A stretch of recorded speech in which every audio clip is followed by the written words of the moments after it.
La competencia ante el superior. Hay que tener en cuenta si es sobre autos o si es sobre sentencias. ¿Qué tenemos en frente a autos? Es muy sencilla. Tramita y decide el recurso, estamos hablando del ADCUEM, liquida costas en segunda instancia y decreta lo secretarial en cuanto a copias y desglose. Es su competencia. En cuanto a sentencias, entonces por las reglas de la reformatio impellius ya sabemos cuándo es apelante único, y por apreciación libre cuando sabemos hay apelación conjunta o cuando hay apelación adhesiva. Los efectos es el único de los recursos, tanto ordinarios como extraordinarios, que maneja efectos y maneja tres efectos. ¿Qué son los efectos? Son las consecuencias que se derivan de que se conceda este recurso mientras se resuelve. El efecto suspensivo. Entonces, ¿cómo opera hoy? Porque ahí han habido cambios a como nosotros lo conocimos o se los enseñaron ustedes en el pregrado. El ACUO pierde la competencia, se le suspende la competencia al ACUO y la recobra una vez regrese al expediente con el famoso auto de obedecimiento por el superior. Puede mantener competencia respecto a algunas medidas cautelares, sobre todo en cuanto a personas, ¿no? Conservación de bienes, depósito de personas, frente a la figura de secuestro y algunos temas secretariales.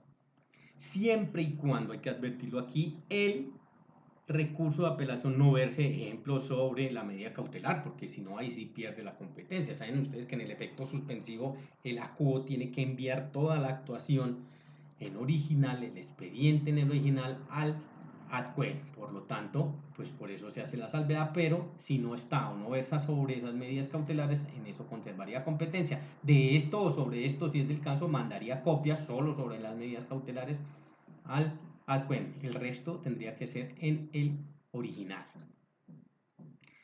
El efecto suspensivo para autos, así lo tendrá que expresar la norma, porque es la excepción. ¿Esto qué nos quiere decir? Que por norma general, en tratándose de autos, la apelación se concede en el efecto devolutivo. O sea, si la norma no dice nada, va en el efecto devolutivo. Si no, la norma me lo dirá, porque es la excepción. Y es cuando afecta, o sea, cuando el legislador ha hecho estas excepciones, como lo veíamos en el acto procesal de terminación cuando hablamos del desistimiento tácito. Acá también, y vemos porque compromete o puede comprometer toda la actuación judicial, porque ustedes saben que el ADCUEM puede o revocar la decisión que viene de la CUO, o confirmar esa decisión, o la mixtura, puede revocar algunos apartes y confirmar otros.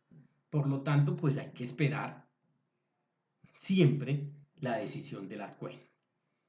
Entonces, el legislador ha encontrado que en unos asuntos, si él llega a revocar la decisión del ACUO, pues da el traste con la actuación. Por eso esos autos los ha dejado susceptibles de apelación, pero en el efecto suspensivo. Ya damos un ejemplo. Otro ejemplo, el del artículo 438, sobre los recursos que caben contra el mandamiento ejecutivo.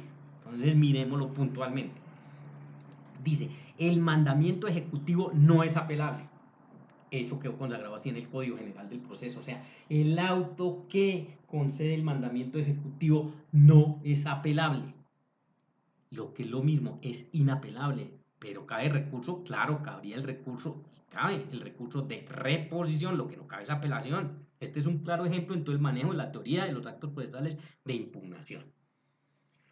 El auto que niegue total o parcialmente el mandamiento ejecutivo y el que por vía de reposición lo revoque será susceptible de apelación en el efecto suspensivo. Y aquí está entonces el ejemplo que estamos trayendo para el caso. ¿Pero sobre qué autos? Sobre el auto que niegue total o parcialmente el mandamiento ejecutivo o el que por vía de reposición lo revoque. Claro, porque si se profiere el auto y la parte contra la cual no lo beneficia, interpone el recurso de reposición y prospera el recurso de reposición, pues ¿qué está haciendo el juez? Lo revoca. Esto porque en principio lo concedió, pero como cabe reposición, la contraparte interpone reposición y logra revocarlo, entonces ahí le asiste el derecho al accionante para que interponga apelación, pero esta apelación irá en el efecto suspensivo. Saben ustedes que en el recurso de reposición el juez que atiende ese recurso, que es el mismo conocimiento que puede hacer, o repone o no el auto. Si repone el auto, está reconociendo, digamos así, la postura jurídica, el error que cometió y por eso procede a reponer. Y es el caso aquí que lo revocó, porque ya saben que está hecho para revocar o reformar. O el otro evento es que no revoque o no reforme, lo que quiere decir lo mismo, no cambia su postura jurídica, se mantiene su postura jurídica. Ahí es donde cabe la posibilidad, si así lo tiene dispuesto el legislador, a que interponga entonces apelación, porque él se mantiene en su postura. Entonces vamos a ver qué dice la CUE. Pero en estos dos eventos, que es lo que me interesa de lo que estamos mirando, pues miren que el auto es susceptible de apelación, pero en el efecto suspensivo, y así entonces nos lo dice claramente la norma. Ya en otro evento nos dice que todos los recursos de reposición contra el mandamiento ejecutivo, todos, siendo plurales las partes, se tramitarán y resolverán conjuntamente cuando haya sido notificado a todos los ejecutados. Claro, porque con la notificación es que surge la posibilidad del ejercicio del derecho a la defensa, sino que para equilibrar la actuación judicial, pues dice, una vez notificados todos los ejecutados, se tramitan y se resuelven todos conjuntamente. El efecto suspensivo para sentencias en 4 casos taxativos. Entonces ya lo vimos en materia de autos, este efecto suspensivo. Ahora lo vamos a ver en materia de sentencias, que también hubo cambios, porque antes se decía que la regla general era que en materia de sentencias, cuando se concedía el recurso de apelación, iban todas en el efecto suspensivo. Pues ahora no, es uno de los cambios grandes. Ahora dice, van en el efecto devolutivo, efecto estos 4 grupos. Por eso les digo que son taxativos. Sobre estos 4 grupos, entonces sí van en el efecto suspensivo. De resto, todas las otras van siendo sentencias en el efecto devolutivo. ¿Cuáles son los 4 casos taxativos que van las sentencias en el efecto suspensivo? Todas las que versan sobre el estado civil de las personas, aquellas que hayan sido recurridas por las dos partes, estamos hablando, ya lo saben ustedes, de la apelación conjunta, las que nieguen en la totalidad las pretensiones, o sea, aquellas sentencias desestimatorias de las pretensiones en su totalidad, y las simplemente declarativas, cuando la pretensión está destinada solo a una declaración, esas también se consideran, si se promueve el recurso de apelación, en el efecto suspensivo. De lo contrario, lo decíamos, todas las demás van en el efecto devolutivo. Y aquí, entonces, el Código General del Proceso dispuso de otra excepción que ha dado lugar para discusión. Dice, estas que van en el efecto devolutivo, o sea, distintos a esos 4 grupos que acabamos de ver que son las taxativas, no se puede entregar el dinero ni los bienes hasta que la CUEM no resuelva, excepto para los asuntos de alimentos, en el cual sí se puede entregar el dinero y los bienes, pero solo en alimentos. De tal manera que dice que el ACUEM tiene que resolver para que el ACUO determine lo que tenga que ver con la entrega de dinero y de bienes.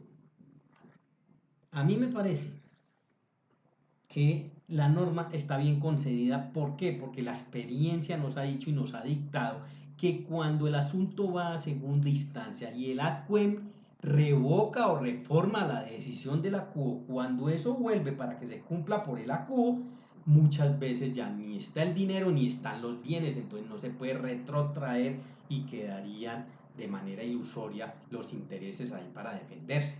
Entonces a mí me parece sano lo que hizo el Código General del Proceso en decir quieto, excepto en materia de alimentos, usted, señor juez, en materia de dinero y bienes, usted no los puede entregar. Usted tiene que esperar que la CUEM resuelva y cuando él resuelva, pues dispone lo que haya lugar al dinero y a los bienes. Aquí hay posturas y hay una postura del doctor Ramiro Bejarano que se opone radicalmente a esto y dice que eso es desfigurar el efecto devolutivo, porque ustedes saben que la condición o la característica del efecto devolutivo es que no interrumpe la actuación y la actuación puede seguir. Digamos que en ese aspecto jurídico, pues él tiene razón, pero yo les hablo desde el efecto pragmático en el cual son muchos los eventos en los cuales pues el tema de esa entrega de dinero y de bienes, ya les digo, cuando revoca o reforma la decisión, porque si la CUE la confirma no hay ningún problema, pues le está dando toda la razón en la CUE y ahí no habría ningún inconveniente. El inconveniente se puede y generalmente se da es cuando se revoca o reforma la decisión. Me parece que es sano que esperemos hasta que la CUE resuelva y una vez él ya haya proferido el auto que resuelve, pues ya sabe la CUO qué hacer respecto al dinero y los bienes. El doctor Ramiro Bejarano, claro, dice que en este interregno, obviamente todo el régimen de la segunda instancia, que ustedes saben que requiere de tiempo, pues se podrían conculcar derechos que puede tener la parte, y en eso es cierto, pero me parece que ahí se puede establecer todo por vía de perjuicios para lograrlo.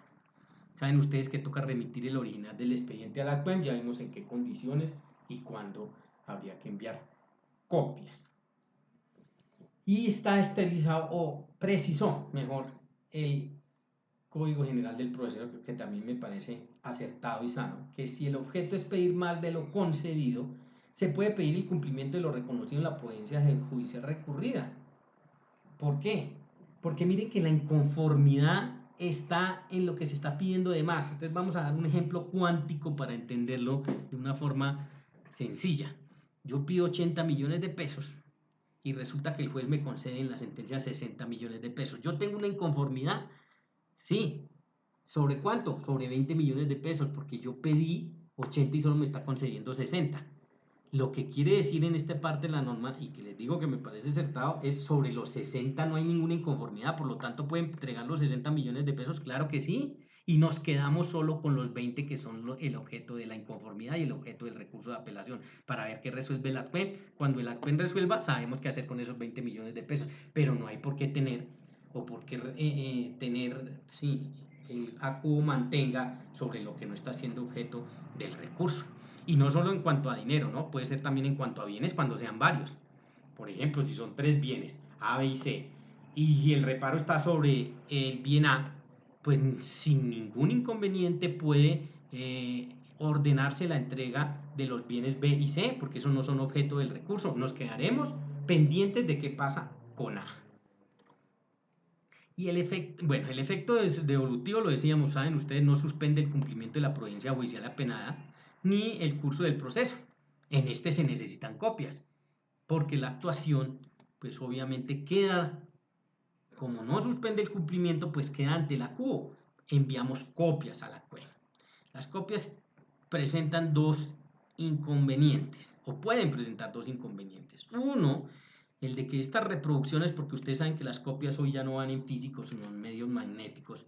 Uno, pues que las expensas, y eso no lo ha podido solucionar el Estado colombiano, siguen siendo carga de la parte recurrente, con una consecuencia jurídica que se ha discutido mucho y con la cual yo todavía sigo inconforme, y es que la consecuencia nada más ni nada menos es que si usted no paga las expensas le declaran desierto el recurso. Me parece supremamente desproporcionada la situación por el simple hecho de no pagar unas copias.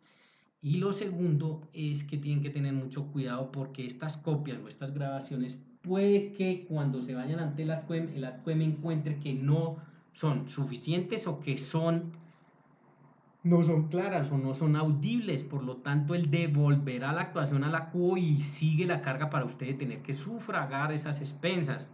Entonces a veces se confían y dicen, listo, el recurso de apelación, eso se está demorando 6 meses, no vuelven al juzgado, y resulta que la CUE ha devuelto y ha dicho, necesito más copias, o esta no es audible, por lo tanto reproduzcala nuevamente. Y sería su carga sufragar esos gastos. La apelación de los autos se otorga en el efecto devolutivo a menos que exista disposición en contrario, ya lo saben. La regla general para los autos es eso, a no ser que el legislador me diga que van en el suspensivo, y ya sabemos el tratamiento. Y el tercero es el efecto diferido, que es que se suspende el cumplimiento de la providencia judicial apelada, pero se sigue adelantando el proceso respecto de las otras. Es una mixtura. También el legislador precisa cuándo van en el efecto diferido, y en ese sentido hay que entender qué es lo que suspende y qué es lo que sigue. El artículo 493 en su segundo inciso dice: aceptación por los acreedores del asignatario en los procesos de sucesión. El juez concederá la autorización si se acompaña título que pruebe el crédito, aunque esté sujeto a plazo o condición pendiente. El auto que niega la solicitud durante el curso del proceso es apelable en el efecto diferido. Entonces, ese auto que niega en el efecto diferido, porque se interrumpe solo para el tema del plazo o la condición, de resto toda la otra actuación procesal sigue. Y el auto que concede esa solicitud es también susceptible de apelación, pero es así ya en el efecto devolutivo. Entonces el que nos interesa aquí es que nos está diciendo, el que lo niega es en el diferido y ya les digo, toca establecer qué es lo que suspende, que sería lo apelado, y sobre lo demás sigue la actuación. Entonces ya frente a la procedencia, contra sentencias, procedencia del recurso de apelación, contra sentencias de primera instancia, excepto decisiones en equidad. Entonces aquí precisemos. Sentencias de primera instancia, claro, su nombre nos está diciendo, se tiene la posibilidad, porque es una posibilidad de la segunda instancia, y es que no estoy de acuerdo con la de primera instancia y por lo tanto me procede el recurso de apelación. Aquí se exceptúan entonces unas sentencias, así como tenemos y vimos que hay exceptuados algunos autos, aún siendo interlocutorios, también hay unas sentencias. ¿Cuáles? Las de única instancia, en donde nos dice, y su nombre nos lleva derechito a la actuación, al procedimiento única instancia, pues no son susceptibles del recurso de apelación. ¿Qué habría que pensar? Porque alguien me podría preguntar, bueno, pero es que existe inconformidad y el juez también se puede equivocar cuando es un proceso de única instancia y yo no estoy de acuerdo con una sentencia. Bueno, entonces aquí y precisamos y aterrizamos toda la teoría de los actos procesales de impugnación. ¿Es irrecurrible? ¿Las sentencias de única instancia son irrecurribles en Colombia? No. Lo que son inapelables. Pero usted tiene que verificar y lo primero que tiene que hacer es mirar si cabe el recurso de revisión, porque contra las sentencias de única instancia sí puede proceder, si se dan las condiciones, el recurso extraordinario de revisión. Por eso estamos diciendo no es irrecurrible, es inapelable. Y aquí también incorpora y mete como excepción las decisiones en equidad no son susceptibles del recurso de apelación. Decisiones en equidad en Colombia, ¿quién puede proferir? Lo saben ustedes, los jueces de paz. Entonces sus sentencias son inapelables. Pero hay que tener cuidado, porque en Colombia sí está permitido para los jueces civiles que fallen en equidad cuando las partes de común acuerdo se lo soliciten al juez. Es utópico y casi nunca se da, porque si está representado por abogados, pues nosotros los abogados nos movemos es en el medio y en la fuente de la ley, por eso no acudimos a la equidad. Pero está consagrado y en tal caso que las dos partes de consumo le pidan al juez que falle en equidad, pues ese fallo sería inapelable. Contra los autos, ya definimos sentencias. Contra los autos, cuando procede el recurso de apelación, entonces se ha dado la tarea al legislador de definir en el artículo 321 cuáles autos interlocutorios son susceptibles de apelación y entra y lo numera, lo hace de manera taxativa. Entonces dispone, vamos a dar solo unos ejemplos. Numeral tercero, el auto que niegue el decreto de la práctica de pruebas. Ese auto es susceptible de apelación. Entonces ahí es donde les digo, esa norma, pues es el diario que hacer de nosotros los abogados, la tenemos que tener siempre referida, pero ahí tenemos el instrumento, entonces cuando yo tenga duda, por ejemplo en materia de pruebas, pues ya sé, voy y miro el numeral tercero y me dice, el auto que me negó el decreto, me inadmitió esa prueba, es susceptible ¿de qué? De reposición y en subsidio a apelación, con base en el numeral tercero del 321. Entonces eso hago, interpongo recurso de reposición como principal para tratar de hacer caer en cuenta que yo cumplí con en la solicitud con todo el régimen de las características de las pruebas en cuanto a su régimen intrínseco y extrínseco y por lo tanto debe concedérmela. Si el juez no repone, pues yo le pedí en subsidio a apelación, se iría ante el juez de segunda instancia para que determine si están bien negadas o por el contrario debe proceder a que las practique. El numeral séptimo, el que por cualquier causa le ponga fin al proceso. Ahí veíamos, y ese es el caso de el auto que decreta el desistimiento tácito. Auto que le pone fin al proceso de manera extraordinaria, ya lo vimos.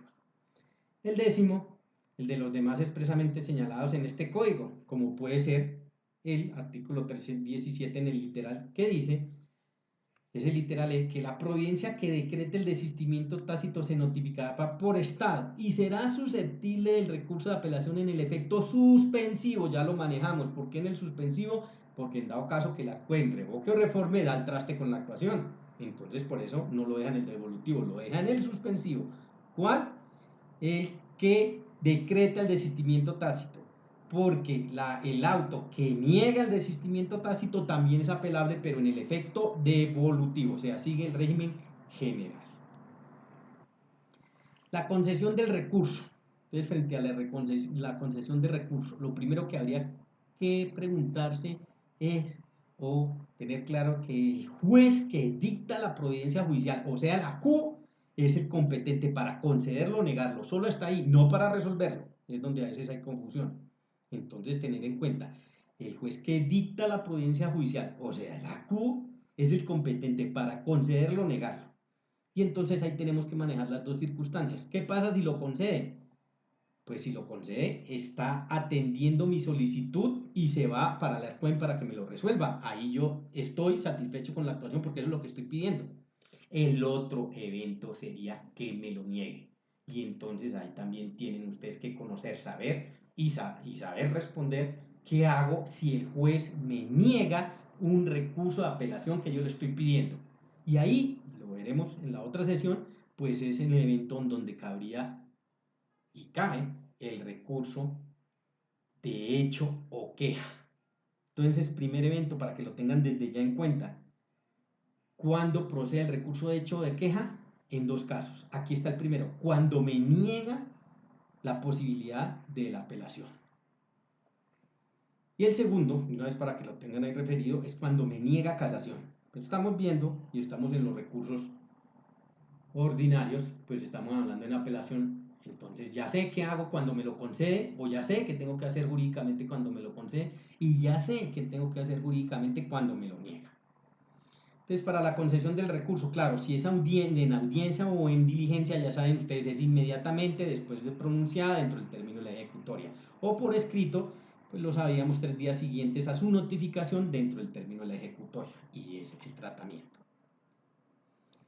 El envío de esa actuación ante el superior está consagrada en el artículo 324 y me dice, si se necesitan copias o la reproducción, entonces aquí el tema de la carga para la prueba que yo hablábamos, cómo se maneja procesal o procedimentalmente, dice, debe pagarlas el recurrente dentro de los 5 días siguientes a la ejecutoria. Si no lo hace dentro de los 5 días siguientes a la ejecutoria, entonces ya saben ustedes cuál es la consecuencia, le declaran desierto el recurso. Entonces, primera responsabilidad que se consagra aquí en el manejo de copias o reproducción es la carga que tiene el recurrente. Bueno, esas expensas. Y la segunda es una carga para el secretario, que le dice, el secretario las expedirá dentro de los 3 días siguientes y las debe enviar dentro de los otros 5 días. Para el secretario, porque esta carga ya es del secretario, su incumplimiento se tendrá como falta gravísima. Esto se incorporó en la normatividad porque antes en el Código de Procedimiento Civil no estaba consagrada esta norma y resulta que a veces quedaban por unos tiempos muy largos, bastante significativos, la actuación en secretaría, porque el secretario, perdón, alegaba que tenía mucho trabajo, tenía muchas cosas pendientes, por lo tanto, pues iban quedando represadas estas actuaciones. Y a veces, después de haber cumplido todo en secretaría, pasan 4 o 6 meses y aún no se había ido el expediente o las copias, en este caso, reproducción para el juez. Jacue, ahora no. Ahora el secretario se colocó en cintura porque se le dijo 3 días siguientes y no solo ahí expide las copias o la reproducción que ya le pagó y le solicitó el recurrente, sino además dentro de los 5 días siguientes las envía. Sobre esto, pues tener cuidado con dos cosas. Uno, el recibo de que pagaron efectivamente las expensas, porque casos se han visto en el cual el secretario dice yo no recibí nada, no hay ninguna prueba y puede dar al traste con la actuación. Entonces, pues tengan el cuidado de tener la prueba. Así sea un folio, sean dos o los que sean. Y el ACUEM puede solicitar, les decía, más copias o reproducciones, que ya les dije y les advertí del caso, el ACUEM analiza y puede decir, necesito más copias, o estas no las entiendo, estas no las, en fin, o la reproducción es lo mismo. Y vuelve a la CUO y ahí vuelve a hacer carga de la parte para que las pague y se pueda dar cumplimiento. Si no, pues lo declara desierto. El 325 entonces nos ubica ya ante la ACUEM y nos dice, lo primero que usted tiene que hacer cuando le llega un recurso de apelación es un examen preliminar. que tener en cuenta en ese examen preliminar. Entonces, primero, que la providencia judicial esté suscrita por el acuo. Si se omite y decide, entonces se sanea. Esto es un punto que también sufrió modificaciones con el Código General del Proceso y ahora también dejó de lado, y me parece acertado, el tema de la forma y tiene en cuenta el fondo. Y es que así no esté suscrita por el acuo por la razón de que sea que produjo esa providencia y se le olvidó firmarla. Si es el mismo acuo, pues la atiende y se sanea esa irregularidad. En el examen preliminar también verifica los requisitos del recurso de apelación. Claro, aquí va toda la teoría de los actos procesales de impugnación y puntualmente el que estamos hablando de apelación. Primero, ¿qué providencia judicial es? Segundo, siendo esa providencia judicial es susceptible de apelación o no. Y ahí tiene que establecer todos los requisitos, porque si él llega a percatarse que no, pues efectivamente no atiende el recurso de apelación. Vamos a hablar de una defecio, que es poco común, pero puede pasar. Lo concedió el acuo y resulta que no es susceptible de apelación, era susceptible solo de reposición. Pues el acuo simplemente le va a referir el argumento que está establecido en la norma y le va a decir que no va a haber lugar a atender la apelación. El tercero es un evento en el cual, ¿qué pasa si el acuo no se pronuncia sobre demanda de reconvención o proceso acumulado? Y ya tiene la solución y está establecida en el mismo código. Dice, en ese caso, el acuo tendrá que devolverle la actuación al acuo para que se pronuncie sobre eso que se dejó de pronunciar. Que puede ser la demanda de reconvención o proceso acumulado. Muy raro, ¿cierto? Que pase, pero puede suceder. Obviamente, porque si el acuo lo atiende, estaríamos frente a una nulidad que sería que se pretermitió la instancia, porque ahí se estaría saltando todo el tema de la demanda de reconvención o si hay lugar a los procesos acumulados. Hay que esperar que el acuo se refiera y ya, si él se refiere y eso es lo que es objeto de la inconformidad del recurrente, pues así lo argumentará en sus posturas jurídicas y entonces tendrá que así el ACUEN atenderlo. Por lo tanto, si el ACU no lo hace, fácil, el ACUEN se lo devuelve para que lo haga y no pretermitir la instancia. En materia de nulidades, pues dos eventos. Si advierte una causal de nulidad, entonces la pone en conocimiento de la parte afectada. ¿Cuáles? ¿Todas? No, porque las de carácter absoluta saben ustedes que no hay lugar y la nulidad absoluta da al traste con toda la actuación. Solo aquello en el caso de las nulidades relativas y que no hayan sido saneadas, porque si fueron saneadas en primera instancia por acción u omisión, pues no hay lugar a la causal de nulidad, ya se saneó. Pero si están pendientes siendo relativas, pues la devuelve o le corre traslado o lo pone en conocimiento de la parte afectada para que se pronuncie. Bueno, por hoy entonces yo creo que completamos toda la sesión y ahí están entonces las 4 conferencias. Nos resta nuestra última sesión de junio para completar todo el microcomponente de la teoría de los actos procesales a los cuales nos comprometimos. Les deseo una feliz tarde y una feliz semana. Nos vemos en el próximo módulo. Muchas gracias por la atención.